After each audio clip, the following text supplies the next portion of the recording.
I think the uprisings, the riots that took place last year in the summer were a response to the things that were happening, particularly to young people, but it wasn't all young people involved. And actually young people have been pretty demonised when, you know, the media, right-wing media, are talking about what happened. And there were actually a range of ages that were involved. I think it wasn't an organised response to what's happening to young people and people in general in terms of austerity and cuts, but it was a response. But what we shouldn't forget is how it started. And it started from a young black man who was shot dead by police. We subsequently found out that actually, even though the police claimed he had a gun, he shot first, he didn't have a gun in the first place. And the police disrespected the family and the peaceful vigil that took place, which was mainly made up of women and children, in response. And that's how the riots started in the first place. And I think that all the things that are happening to young people, if you look at Tottenham, where that young person was shot, youth centres have closed down. There were 10 youth centres closed down in the area. EMA slashed, tripling of tuition fees, rise in unemployment for young people.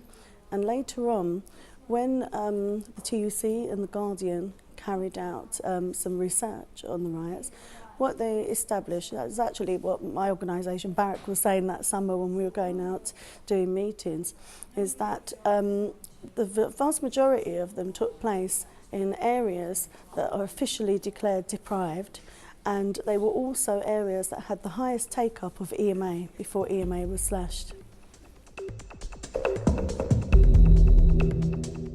I think in terms of engaging with people that aren't organised in community campaigns or trade unions or the student movement, we need to connect to those individuals, and we need to involve people in involving them who they can relate to.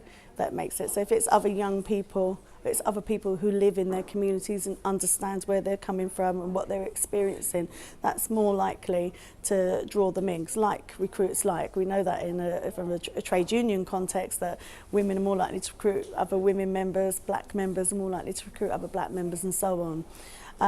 And if we just sort of trying to preach at people and saying, we've got a community campaign here, we've got a trade union campaign here, we want you to participate in that. That's not the right approach. I think we need to ask those individuals, what are the issues, impacting on them, and what do they want to do?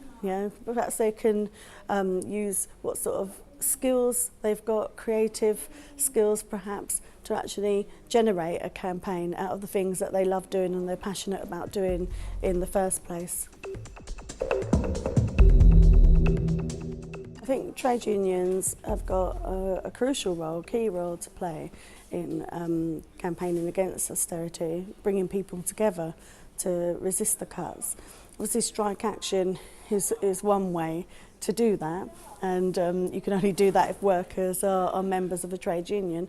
But we shouldn't forget that taking strike action is actually as a last resort. We'd rather government and employers would negotiate with us, and I think what we've seen over the last couple of years is trade unionists joining with anti-cuts groups, joining with community campaigners, and just ordinary people who are impacted by cuts, perhaps as service users in their communities as well as in their workplace.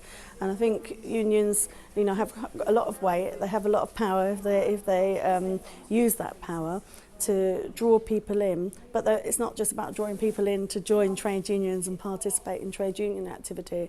It's about trade unions getting into communities and engaging with communities and involving communities in those campaigns. And I think my union, the PCS, I'm a member of the PCS National Executive Committee, and we've very much been involved with working with another organisation that I founded, Black Activists Rising Against Cuts, Disabled People Against Cuts, Occupy Movement, UK Uncut, and a whole host of other organisations that are out there campaigning around particular issues, affecting those groups of people in terms of austerity. And it's part of our national strategy to work with all those groups and organisations, because it's actually a lot more powerful. You're going to reach a wider audience, and by working together, having that unity, you've got more strength. I co-founded Black Activists Rising Against Cuts in the summer of 2010 with Lee Jasper because we were concerned and we could see that the cuts that were going to come were going to have a disproportionate impact on black workers and black communities.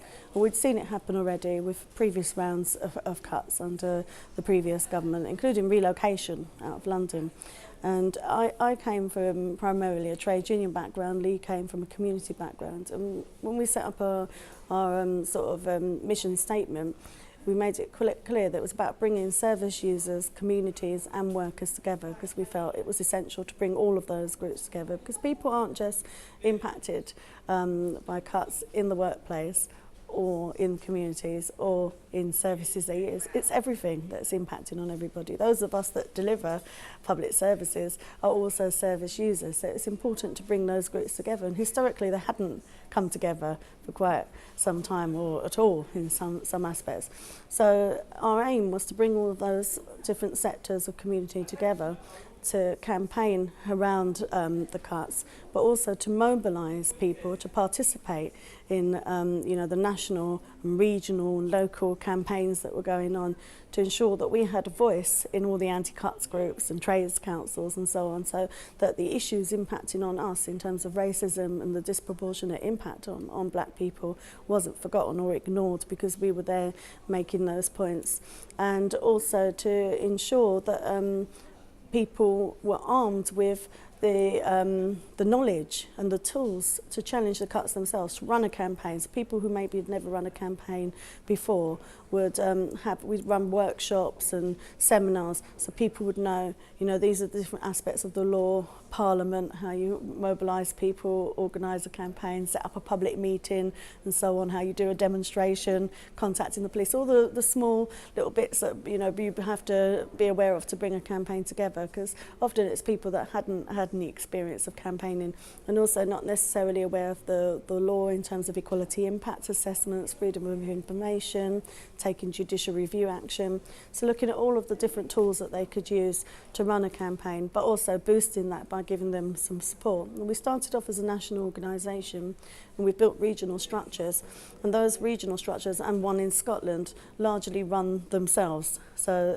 community and trade union activists will come together, become the conveners for that region, and then working very much with the anti-cuts movement and trade unions in that area.